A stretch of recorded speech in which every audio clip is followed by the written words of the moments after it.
Bonjour à tous, bienvenue sur une nouvelle vidéo de la Skatosphère. J'imagine que si vous êtes arrivé jusqu'ici, c'est peut-être que vous êtes déjà abonné à la chaîne, peut-être aussi que vous avez envie de skater mais qu'il y a de la pluie dans votre région, ou encore peut-être que vous avez des questions sur les effets que peut avoir l'eau sur votre skate. Et bien ça tombe bien parce que c'est tout ce qu'on va essayer de voir ensemble aujourd'hui. Ok les gars, alors je suppose que la plupart d'entre vous savent déjà que le skateboard déteste l'eau, mais rappelons rapidement pour les nouveaux skateurs pourquoi ils ne devraient jamais utiliser leur skate sous la pluie. Et oui, le skate et l'eau, ce sont pas deux choses compatibles entre elles. Et pour mieux comprendre pourquoi, je vous explique rapidement comment est constitué le plateau de votre skate. La grande majorité des planches de skate sont aujourd'hui fabriquées à base de 7 couches de bois d'érable provenant d'Amérique du Nord et qui sont collées entre elles. Pourquoi l'érable? Eh bien car grâce à leur croissance lente dans cette région froide et humide, les arbres ont poussé beaucoup plus lentement, ce qui va donner cette résistance au bois. Parfait pour une utilisation dans le monde du skateboard. Les 7 couches de bois sont alors collées entre elles à l'aide d'une colle à base d'eau juste avant de partir sous la presse. D'ailleurs, si vous voulez en savoir un peu plus sur la fabrication des planches de skate, je vous invite à aller voir la vidéo d'un ami à moi qui s'appelle Grégory Cognier, qui fabrique lui-même ses propres planches de skate dans son atelier avec une presse artisanale et en France.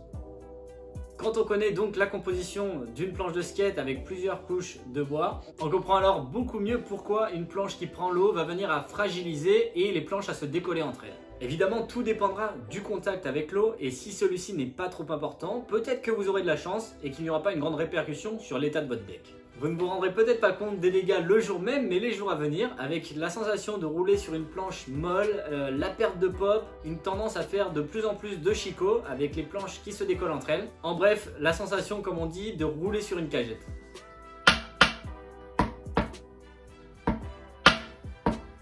Voilà pour le plateau. Une deuxième partie qui ne supporte pas l'eau, ce sont vos roulements. Car même si vos roues pourraient survivre au passage de l'eau, ce ne serait pas le cas pour vos roulements qui avec le temps et l'eau pénétrant à l'intérieur viendraient à rouiller et ou casser. Au même titre que vos roulements, il y a une autre partie métallique qui compose votre skate, ce sont vos trucks.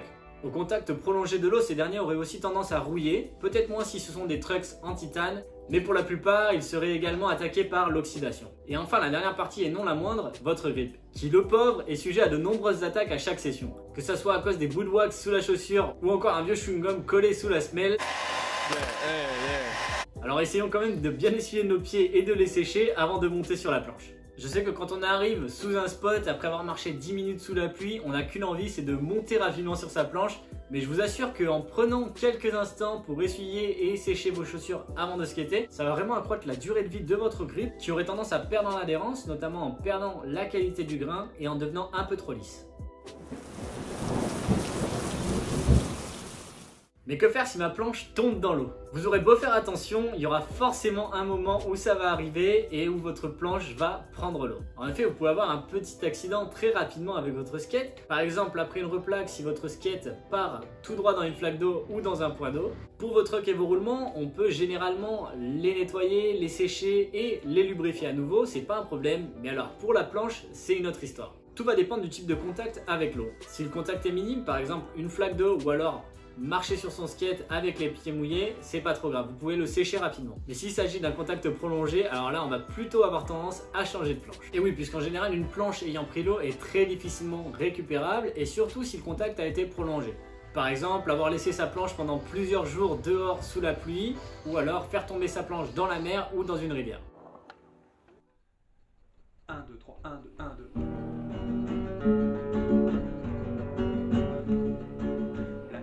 Si ça vous arrive, je recommande tout simplement de ne pas plonger, simplement parce que ça peut être dangereux. Il peut y avoir des bateaux, ça peut être très profond et il peut y avoir du courant. Donc faites plutôt comme moi, allez directement au skate shop et achetez une nouvelle planche. Enfin bref, dans tous les cas, pluie ou point d'eau, si vous avez toujours votre skate avec vous, je vous recommande de le sécher rapidement, que ce soit avec un chiffon, une serviette, un t-shirt sale. Un petit truc facile que vous pouvez faire si votre planche part dans l'eau et pour limiter les dégâts dès le début, c'est de prendre votre planche par le truck et de la jeter fort contre le sol du côté du grip pour évacuer un maximum d'eau.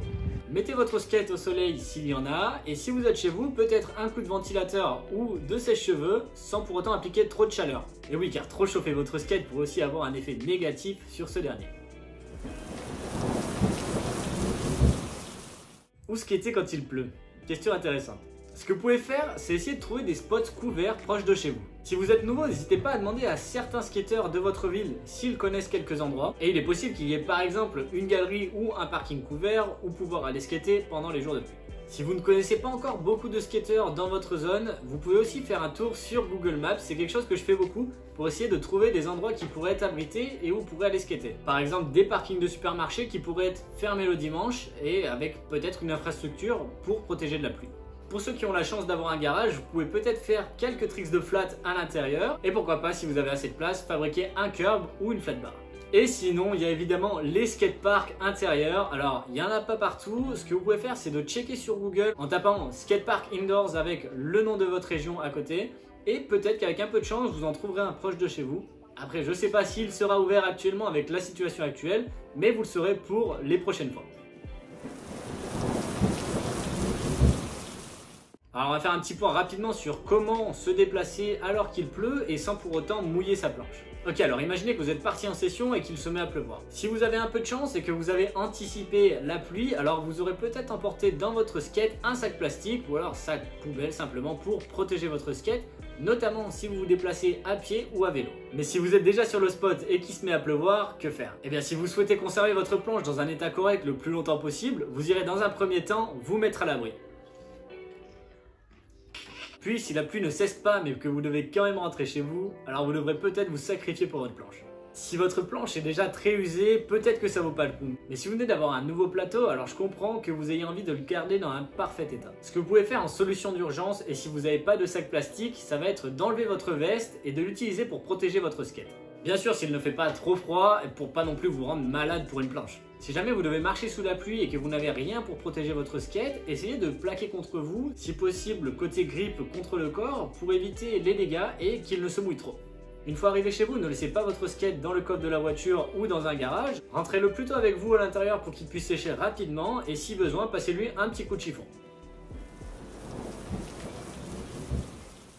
Dernière partie, rouler sous la pluie volontairement. Vous l'aurez compris, normalement vous ne devriez jamais rouler dans l'eau avec votre skate, que ce soit pour conserver un bon état de votre planche ou simplement pour votre propre sécurité. Mais il peut y avoir quand même quelques exceptions et bien que vous soyez consentant, votre planche elle va tout de même s'abîmer.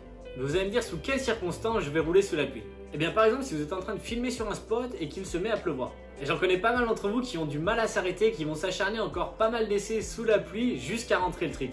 Et pour les plus anciens, je suis sûr que vous vous rappellerez du trick de Mark Johnson dans la Fully Flard quand il se met à pleuvoir. See those little dots right there, Ty? That means it's raining. Deuxième exemple, si vous avez envie de faire une vidéo de type expérimental, drôle ou encore artistique sous la pluie, dans ce dernier cas, je peux que vous recommander d'aller voir la vidéo waterproof du skater Phil Vision. Si vous ne l'avez pas encore vu, allez checker ça tout de suite parce qu'il y a vraiment des tricks très lourds dans cette vidéo. Un dernier exemple, et cette fois-ci plutôt dans le but de vous déplacer par n'importe quelle météo, c'est comme moi de vous créer un petit cruiser avec des anciennes pièces de skate qui ne craignent rien. Moi j'ai utilisé une vieille planche qui traînait dans mon placard, des vieux trucks et des vieilles roues. Pour rouler, ça fait très bien l'affaire. Après, je vous garantis pas des performances extraordinaires, surtout après plusieurs utilisations sous la pluie et sans entretien. Surtout, faites bien attention si vous décidez de rouler sous la pluie. C'est pas quelque chose que je vous recommande, loin de là. Faites-le en ayant conscience des risques et si vous vous sentez capable de le faire sans vous blesser. Car ça peut devenir très dangereux du fait que les sols mouillés sont très glissants et d'autant plus sur les surfaces les plus lisses.